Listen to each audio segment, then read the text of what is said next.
الحمد لله وحده والصلاة والسلام على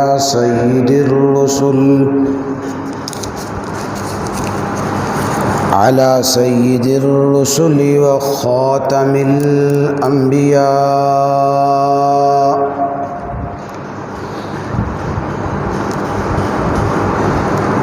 اللهم صل على روضة محمد في الرياض وصل على بلد محمد في البلاد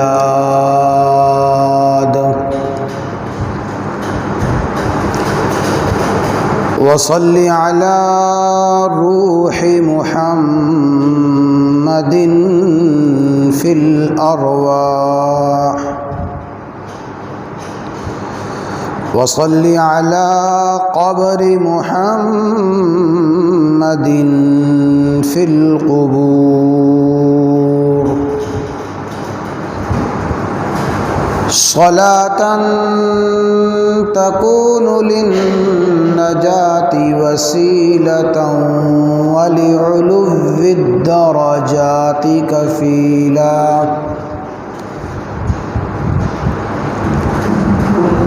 صلاة تحل بها العقد وتفرج بها الكرب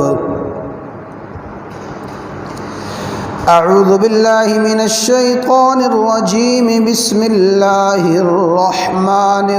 الرحيم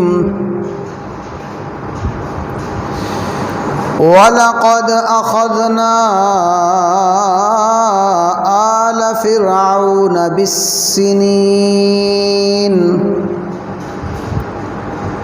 ونقص من الثمرات لعلهم يذكرون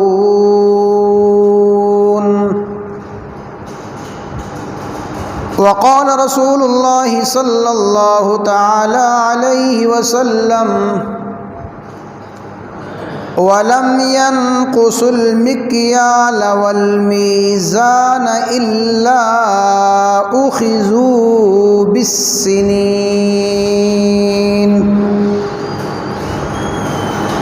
صدق الله وصدق رسوله النبي الأمي الكريم الأمين إن الله وملائكته يصلون على النبي يا أيها الذين آمنوا صلوا عليه وسلموا تسلیما۔ تمام احباب درود شریف پڑھ لیں۔ اللهم صل على محمد وعلى آل محمد كما صليت على إبراهيم وعلى آل إبراهيم إنك حميد مجيد اللهم بارك على محمد وعلى آل محمد كما باركت على إبراهيم وعلى آل إبراهيم إنك حميد مجيد۔ گزشتہ دو خطبات جمعہ میں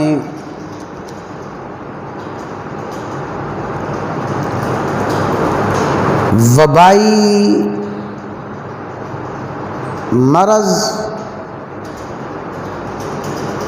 مہلک ترین بیماری اور خطرناک ترین وائرس طاعون کے حوالے سے گفتگو ہوئی۔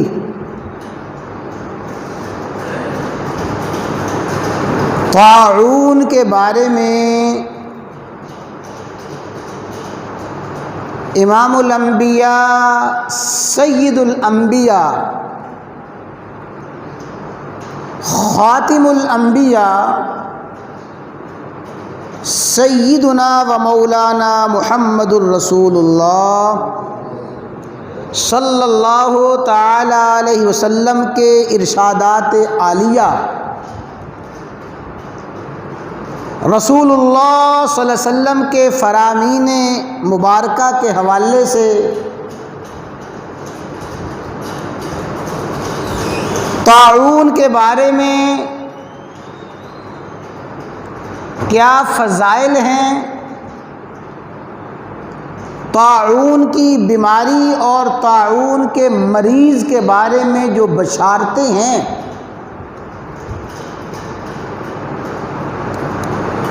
اور اسی طرح طاعون کے بارے میں جو عذاب اور طاعون کے بارے میں اللہ تعالیٰ کی پکڑ کی جو احادیث ہیں، طاعون کن لوگوں کے لیے اللہ تعالیٰ کی رحمت ہے، طاعون کن لوگوں کے لیے عذاب ہے، اور پھر طاعون سیدنا فاروق اعظم رضی اللہ تعالی عنہ کے دور خلافت میں جو پھیلا اور ہزاروں مسلمان اس طاعون امواس میں شہید ہوئے، حضرت عمر رضی اللہ تعالی عنہ کا ان وبا کے ایام میں طرز عمل کیا تھا؟ مقتدر صحابہ کرام رضوان اللہ تعالی علیہم اجمعین نے طاعون کے اس زمانے میں کیا ہدایات اور امت کی کیا رہنمائی فرمائی، ان تمام پہلوؤں پر بحمد اللہ تعالی گفتگو ہو چکی ہے۔ آج کے خطبہ سے ایک اور قدرتی آفت اور ایک اور قدرتی آزمائش اور امتحان کے حوالے سے گفتگو شروع ہو رہی ہے۔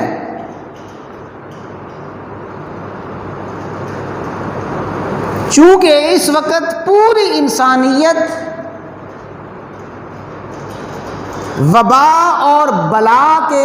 دور سے گزر رہی ہے، کم و بیش پوری دنیا اس وبا سے متاثر ہے۔ حکمت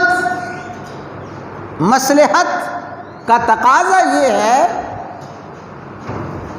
کہ انسانیت جن حالات کا شکار ہے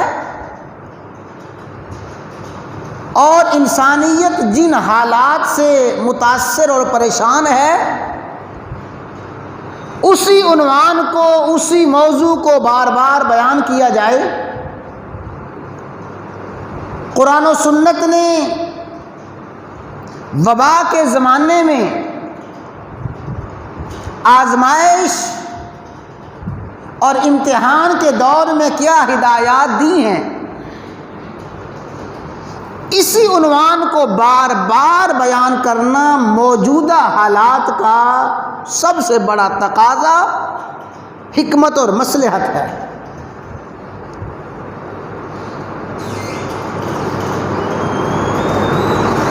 جو آیت مبارکہ میں نے پڑھی ہے اور حدیث مبارکہ تلاوت کی گئی ہے، اس میں ایک انتہائی خطرناک وبا، انتہائی سخت آزمائش کا ذکر کیا گیا ہے، اور وہ آزمائش اور امتحان اور وبا ہے قحط سالی۔ قحط سالی، خشک سالی، یہ بھی ایک قدرتی آفت ہے، ایک امتحان ہے، آزمائش ہے، عذاب کی اور پکڑ کی ایک صورت ہے، اور قحط سالی کے بارے میں، خشک سالی کے بارے میں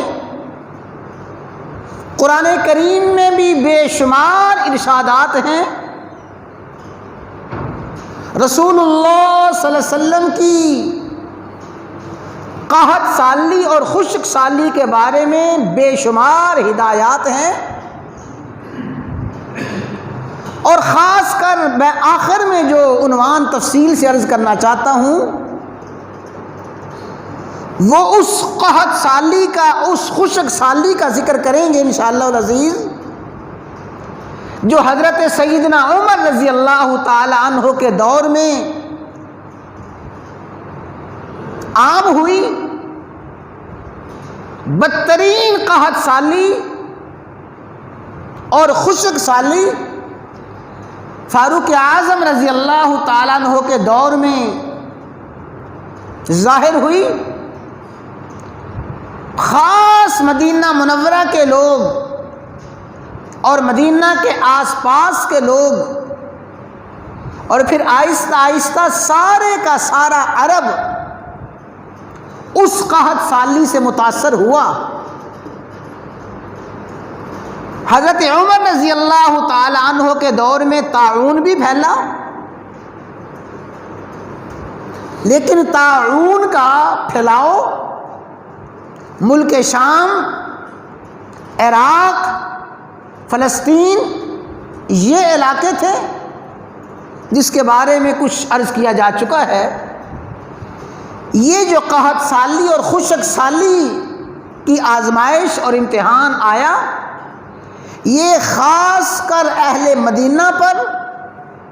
مدینہ کے آس پاس بستیوں پر، مکہ مکرمہ میں، اور پھر اس سے بڑھتا بڑھتا پورے حجاز عرب میں قحط سالی اور خشک سالی عام ہوئی۔ اس کے بارے میں بھی تفصیلات اتنی طویل ہیں اور اتنی کثیر ہیں کہ اگر ایک مسلمان اس تاریخ کے سبق کو پڑھے تو اس میں عوام کے لیے بھی ہدایات ہیں، حکمرانوں کے لیے بھی ہدایات ہیں، امراء کے لیے بھی ہیں، غرباء کے لیے بھی ہیں۔ غرضے کے قحط سالی کے زمانے میں، وبا کے زمانے میں کیا کچھ کرنا چاہیے، حضرت عمر رضی اللہ تعالی عنہ کے دور خلافت میں نمایاں ہونے والی اس قحط سالی میں پوری کی پوری انسانیت کے لیے بے شمار ہدایات اور رہنمائی موجود ہے۔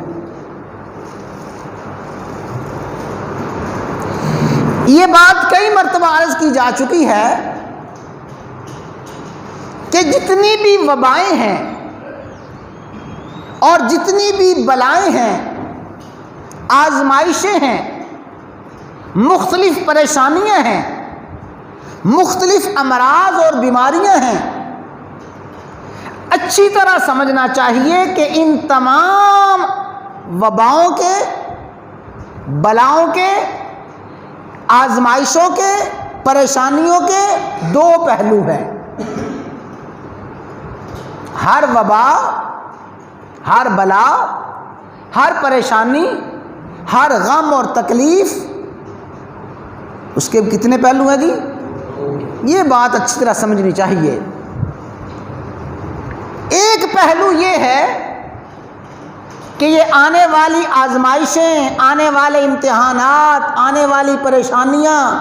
آنے والے مصائب انسانیت کے لیے اللہ تعالیٰ کی رحمت ہیں، انسانیت کے لیے کامیابی اور انسانیت کے لیے بشارت اور خوشخبری ہے۔ اور دوسرا پہلو یہ ہے کہ یہ ساری کی ساری آزمائشیں، سارے کے سارے حالات انسانیت پر اللہ تعالیٰ کا عذاب، اللہ تعالیٰ کی ناراضگی، اللہ تعالیٰ کی پکڑ ہے۔ تمام وباؤں اور بلاؤں اور پریشانیوں کے بارے میں یہ دونوں پہلو ذہن میں رکھنے چاہیے۔ اس پہ بھی کچھ بات ہو چکی ہے، عنوان کے حوالے سے بات شروع کرتے ہیں۔ قحط سالی اور خشک سالی اللہ تعالیٰ نے ان آیات میں اس قحط سالی اور خشک سالی کو ایک قوم پر عذاب بنا کے بھیجا، ایک قوم کی گرفت کی، ایک قوم کی پکڑ کی، قحط سالی میں، خشک سالی میں مبتلا کر کے۔ فرمایا وَلَقَدْ أَخَذْنَا آلَ فِرْعَوْنَ بِالسِّنِينَ، ہم نے فرعون کو اس کی قوم کو پکڑا، بالسنین، قحط سالی میں مبتلا کر کے، خشک سالی میں مبتلا کر کے۔ آپ تمام احباب بحمد اللہ تعالی سمجھتے ہیں قحط سالی، خشک سالی کا مطلب یہ ہے کہ بارش بند ہو جائے، کئی ماہ تک مسلسل بارش کی بندش رہے، اور بارش بند ہونے کی وجہ سے پانی کی قلت ہو جائے، پانی نایاب ہو، پانی نایاب ہوا، ہر قسم کا سبزہ، ہر قسم کی پیداوار اور ہر قسم کا اناج ختم ہو گیا، حتیٰ کہ جانوروں کے لیے چارہ تک نہیں ہے، جانور بھوکے مرنا شروع ہو گئے، انسانیت کے لیے غلہ اور اناج ختم ہو گیا، انسانیت بھوک میں مبتلا ہو گئی۔ یہ ہے قحط سالی کی صورت۔ فرمایا وَلَقَدْ أَخَذْنَا آلَ فِرْعَوْنَ بِالسِّنِينَ، ہم نے فرعونیوں کو قحط سالی اور خشک سالی کے ذریعے پکڑا، اور قحط سالی کی عملی صورت یہ ہوئی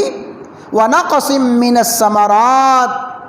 ہر قسم کے پھل، اناج، ہر قسم کا غلہ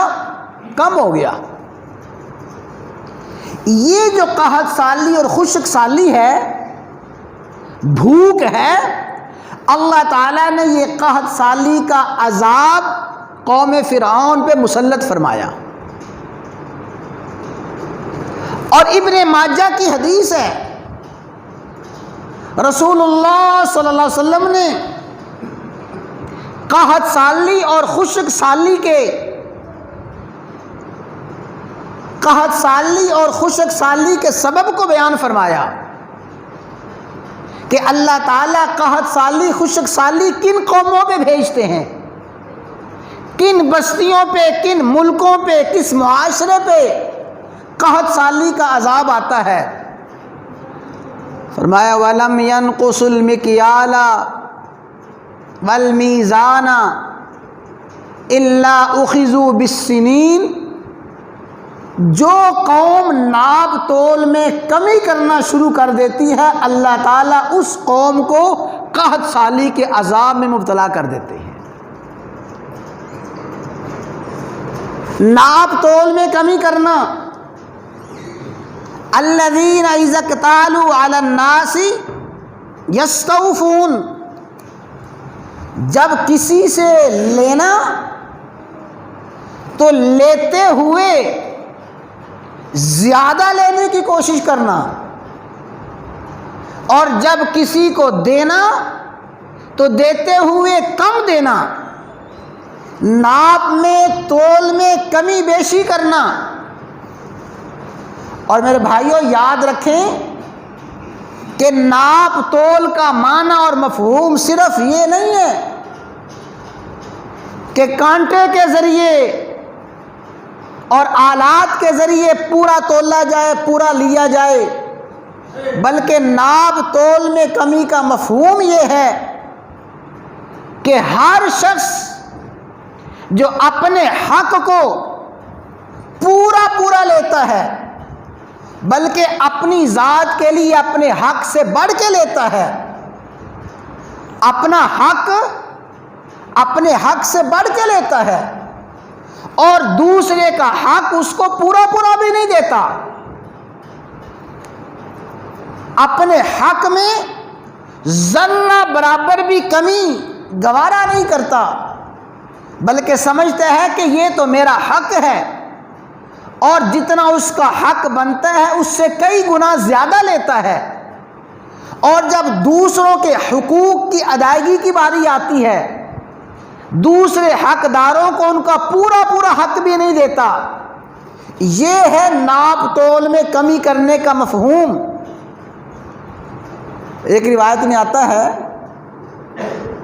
کہ ایک مرتبہ حضرت عمر رضی اللہ تعالی عنہ نے ایک شخص کو دیکھا، بڑی جلدی جلدی نماز پڑھ رہا ہے، نہ رکوع صحیح ہے، نہ سجدہ صحیح ہے، نہ دیگر فرائض اور دیگر سنت صحیح طریقے سے ادا کر رہا ہے، انتہائی بے دردی سے، بے رحمی سے نماز پڑھ رہا ہے۔ تو حضرت عمر رضی اللہ تعالیٰ عنہ نے پتہ کیا فرمایا؟ فرمایا یہ شخص ناپ تول میں کمی کر رہا ہے۔ تو ناپ تول میں کمی صرف یہ نہیں ہے کہ چیزوں کو تول کے اور پیمائش کر کے دینا، پورا پورا دینا۔ جو شخص بھی اپنے حق میں زیادتی کرتا ہے، اپنا حق لیتے ہوئے اپنے حق سے بڑھ کے لیتا ہے اور دوسروں کو ان کا پورا پورا حق بھی نہیں دیتا، ایسا معاشرہ ناپ تول میں کمی کر رہا ہے۔ فرمایا وَلَمْ يَنْقُصُ الْمِكْيَالَ وَالْمِيزَانَ، جس معاشرے میں ناپ تول میں کمی بیشی ہو جائے، إِلَّا أُخِذُوا بِالسِّنِينَ، اللہ تعالیٰ ایسے لوگوں کو قحط سالی میں مبتلا کر دیتے ہیں۔ اب اندازہ کیجئے، رسول اللہ صلی اللہ علیہ وسلم کے اس فرمان کو سامنے رکھیے، اللہ تعالیٰ نے فرعونیوں کو قحط سالی میں، خشک سالی میں مبتلا کیا، اور رسول اللہ صلی اللہ علیہ وسلم نے ارشاد فرمایا کہ جو قوم ناپ تول میں کمی کرے گی، حقوق کی ادائیگی میں، حقوق لینے میں کمی بیشی کا اظہار کرے گی، اللہ تعالیٰ ان لوگوں کو قحط سالی میں مبتلا کر دیں گے۔ اور اب میں آپ کے سامنے وہ بات اور عنوان شروع کرنا چاہتا ہوں کہ حضرت عمر رضی اللہ تعالیٰ عنہ کے دور میں یہی طاعون کا جو زمانہ تھا، 17 ہجری 18 ہجری 17-18 ہجری میں مدینہ منورہ میں اور پورے عرب میں قحط سالی اور خشک سالی کی وبا پھیلی۔ مورخین لکھتے ہیں کہ پورے 9 ماہ تک بارش کی ایک بوند نہ برسی۔ بارش کی ایک بوند نہ برسنے کی وجہ سے زمین کی پیداوار ختم ہو گئی، ہر قسم کا پھل اور ہر قسم کا اناج ختم ہو گیا، سبزہ تک ختم ہو گیا،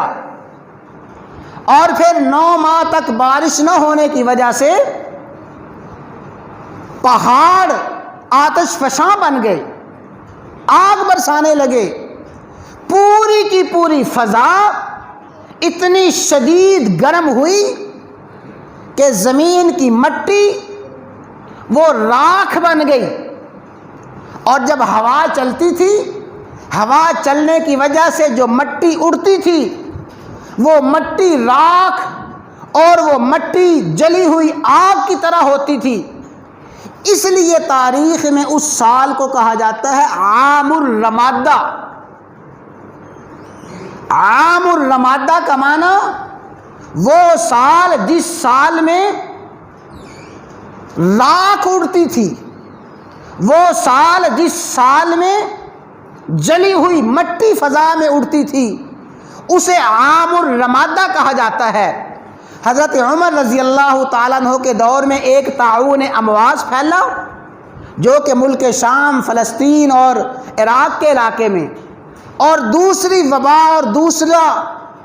قدرتی آفت عام الرمادہ کی وہ خشک سالی کی آفت آئی۔ اتنی خشک سالی اور اتنی قحط سالی ہوئی کہ جانور بھوکے پیاس سے مرنے لگے۔ جو جانور بھوک اور پیاس کی وجہ سے مر گئے وہ تو مر گئے، جو زندہ رہ گئے ان کی صورتحال یہ تھی کہ زندہ جانور اتنے کمزور، اتنے لاغر اور اتنے بدحیت ہو گئے. لکھا ہے کہ کوئی شخص انتہائی بھوک افلاس کی وجہ سے اپنی بھیڑ کو ذبح کرتا، ذبح کر کے جب اس کی حالت کو دیکھتا، گوشت کو دیکھتا، وہ ایسی بدحیت صورت ہوتی تھی، بھوک اور افلاس کے باوجود گوشت کھانے کو جینا چاہتا تھا. وہ ذبح کی ہوئی بھیڑ کو چھوڑ کے اٹھ جاتا تھا. اور ایسی قحط سالی ہوئی. تاریخ طبری جو تاریخ کی مستند ترین کتاب ہے، علامہ طبری لکھتے ہیں کہ وحشی جانور، درندے، وہ بھوک اور افلاس کی وجہ سے مجبور ہو کر انسانوں کے قدموں میں آ کے گرتے تھے کہ کوئی ہمیں کھانے کی چیز مل جائے، کوئی ہمیں پیٹ بھرنے کے لیے کچھ مل جائے. ایسی قحط سالی اور ایسی خشک سالی ہوئی مدینہ منورہ میں.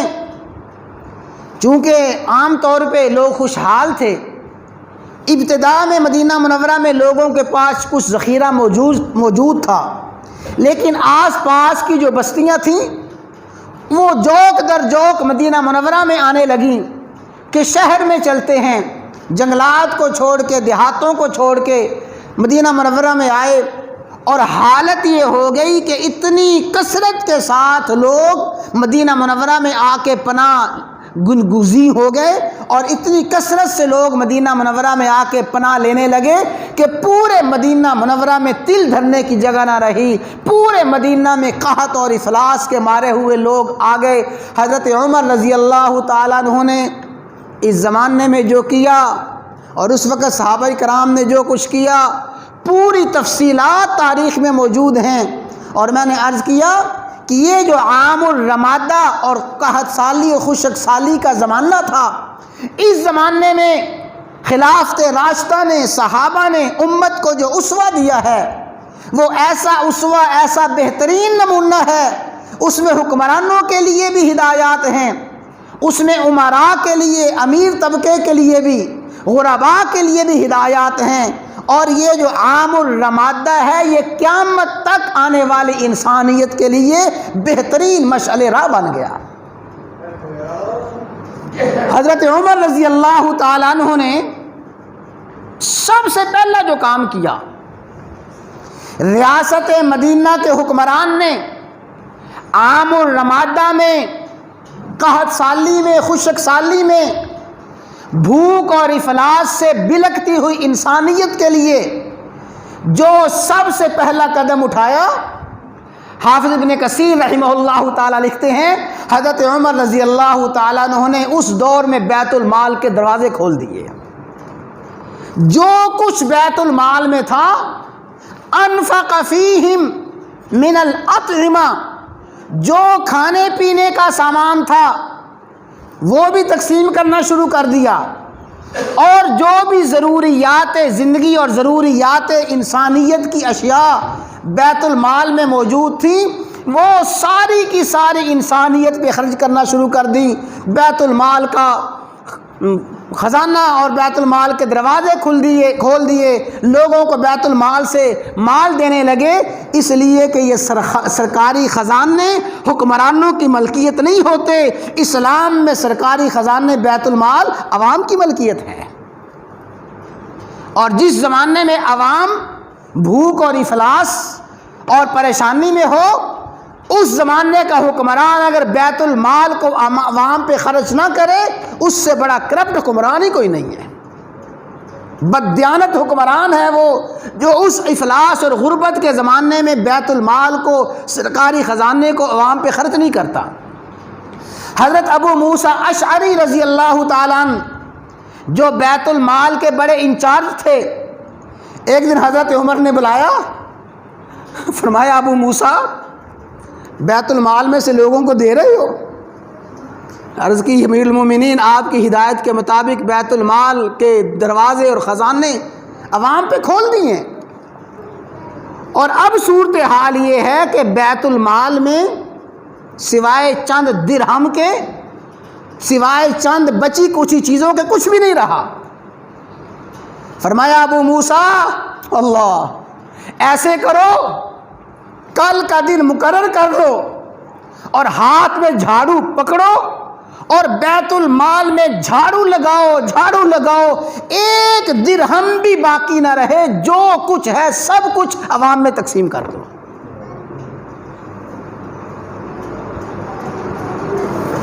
اس لیے کہ یہ عوام کا حق ہے۔ یہ تو سب سے پہلا کام کیا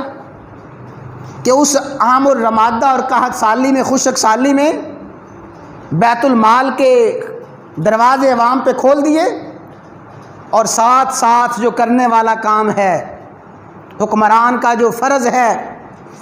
آپ لوگوں کو خطبے دیتے تھے، جمع کرتے تھے، لوگوں کو بیانات کرتے تھے، اور تاریخ میں وہ سارے کے سارے خطبے موجود ہیں۔ ایک خطبے میں فرمایا لوگوں کو جمع کر کے، ایھا الناس، ہے لوگو، اتقوا اللہ فی انفسکم، لوگو اللہ سے ڈرو، وما غاب من الناس، اور تمہارے وہ اعمال جو لوگوں سے پوشیدہ ہیں،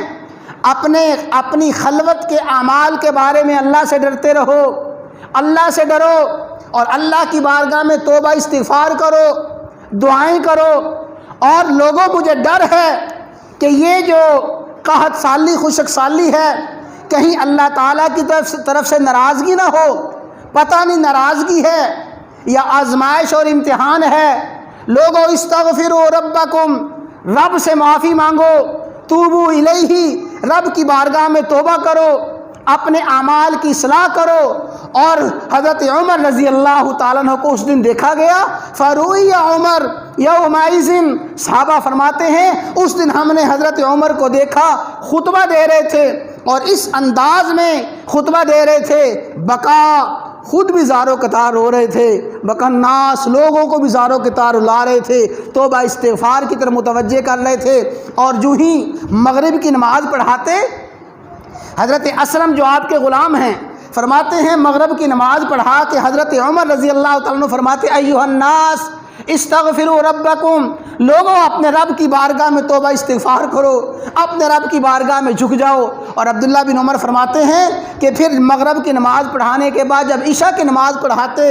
عشاء کی نماز پڑھا کے مصلی پہ بیٹھ جاتے، پھر پوری رات اللہ کے حضور کھڑے ہو کے گزار دیتے، اور رات کے آخری پہر میں گلیوں میں پہرا دیتے اور دعا کرتے تھے، یا اللہ میرے زمانے میں اور میرے دور میں یا اللہ امت محمد کو ہلاک نہ کرنا، یا اللہ امت محمد کو تباہ نہ کرنا۔ اور اللہ تعالیٰ کی بارگاہ میں توبہ استغفار کرتے رہتے، لوگوں کو متوجہ کرتے رہتے۔ یہ حضرت عمر رضی اللہ تعالیٰ عنہ نے عام الرمادہ میں، قحط سالی اور خشک سالی کے دور میں 2 اقدامات کیے، بے شمار اقدامات ہیں، انشاءاللہ انہی پہ بات ہوگی۔ سب سے پہلے تو عوام کے لیے، بھوکوں کے لیے بیت المال کا دروازہ کھول دیا، سرکاری خزانہ خرچ کرنا شروع کر دیا، اور اس کے ساتھ ساتھ عوام کو اللہ تعالیٰ کی بارگاہ میں توبہ استغفار کے لیے، رجوع اللہ کے لیے اور انابت کے لیے عوام کو آمادہ کرتے رہے۔ گویا کسی بھی قحط سالی کا زمانہ ہو، وبا کا زمانہ ہو، بلا کا زمانہ ہو،